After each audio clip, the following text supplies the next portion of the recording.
এজন্য আল্লাহ প্রথমে পরিচয় দিলেন আর রহমান, আমি দয়ার সাগর, আমি মায়ার সাগর। 2 নাম্বার পরিচয় আল্লাহ দিলেন আল্লামাল কোরআন, আমি শুধু দয়ার সাগর নই, তোমাদের হেদায়েতের জন্য আমি কোরআন নাজিল করে দিয়েছি, যাতে মিসগাইডেড না হও, পথ হারা যাতে না হও। আমি দয়ার সাগর হয়ে বসে থাকলে তো হবে না, তোমাদেরকে তো গাইডলাইন দিতে হবে, তোমরা যাতে গাইডেড থাকো to the right way, to the right sense of direction. এজন্য আমি তোমাদের হেদায়েতের জন্য কোরআন নাজিল করেছি, তোমাদেরকে আমি কোরআন শিখিয়েছি। আল্লামাল কোরআন, আমি কোরআন শিখিয়েছি। এজন্য দুনিয়াতেও যারা কোরআন শিখায় তাদের মর্যাদা বাড়ায় দেয় কে?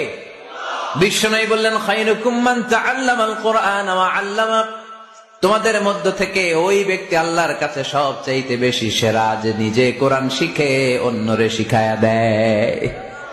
আপনি কোরআন শিখলে আপনি সেরা, আবার আপনি যদি শিখায়া দেন তবে